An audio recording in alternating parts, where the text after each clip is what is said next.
পানিপথের টাকা নাই, সেই টাকা নিয়ে আমরা পালাই করতে। তোমাদের কাছে হাত জোর করি, অনুরোধ করি সরকারের কাছে আমাদের টাকাটা করে নিয়ে দেন বাবা, আমরা গরিব মানুষ বাবা। আমরা চাই আমাদের টাকা এখানে রংপুর ব্রাঞ্চে টাকা, আমাদের গ্রাহকদের টাকা এখানে বুঝিয়ে দিয়ে তারপর ওনারা ওনাদের মালপত্র নিয়ে যাবে। প্রতিষ্ঠানের নাম হচ্ছে হারিস্ট লাইফ ইন্স্যুরেন্স, হারিস্ট ইসলামী লাইফ ইন্স্যুরেন্স।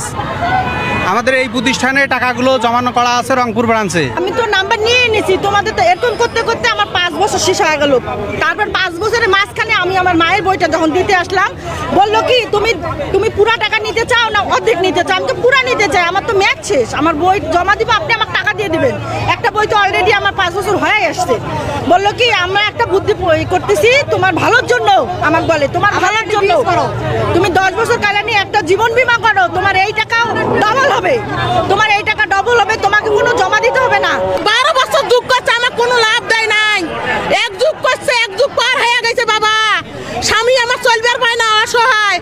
এর আগে আসছি কয়েকটি ব্যাংকের অ্যাকাউন্ট খুলে দাও, অ্যাকাউন্ট খুলে দিতে তাও দেয় না, বাবা। একটা হাসির ডিম না খাই বেঁচে দিচ্ছি, আমার লাভ টাভ কিছু দেয় না, এক যুগ পার হয়ে গেছে। 2025 সাল পর্যন্ত এ যাবত আমি টাকাটা পাইতেছি না।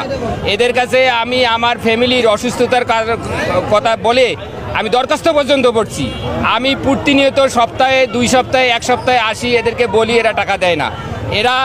আমি লাস্টে বুঝতে পারছি এদের একটা আমি ভিডিও ভাইরালও করছিলাম। এদের কথা হলো আমাদের টাকা আওয়ামী লীগ সরকার সালমান এফ রহমান 4.5 কোটি টাকা নিয়ে পালিয়ে গেছে, ওই টাকা আমরা নেব, তারপরে আপনাদের টাকা দেব। এরা আমাদেরকে যে এই সহজ সরল লোকদেরকে প্রতারিত করিয়ে ইসলামের নামে এই ফারিস ইসলামী ইন্স্যুরেন্স, এরা ইসলামের নামে। বর্তমান চেয়ারম্যান উনি বলছেন যে আমরা ফাঁকা প্রতিষ্ঠান পাইছি, আমাদেরকে সময় দিতে হবে, আগামী বছর 26 সালের মধ্যে আমরা পরিপূর্ণভাবে পরিশোধ করতে পারবো। আমাদের সম্পদ আছে, প্রচুর সম্পদ আছে ফারিস্টের, বিক্রি হচ্ছে না এই মুহূর্তে।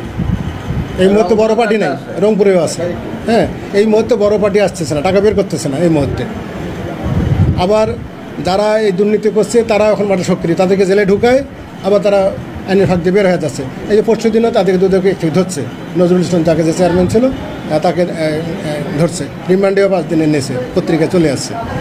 এখন যেহেতু চেয়ারম্যান স্যার বলছে যে আমরা একটা বছর অর্থাৎ 26 সাল পর্যন্ত সময় নেন, পর্যায়ক্রমে শেষ করে দেবো। এখন 21 সালের দিচ্ছে আর ছোটো ছোটো টাকাগুলো দিচ্ছে, কিন্তু যেভাবে দেওয়া দরকার সেইভাবে হচ্ছে না। ওই সময় বিমা হয়েছে দিনে হচ্ছে 100 জনের, এখন টাকা দিচ্ছে 5 জনের।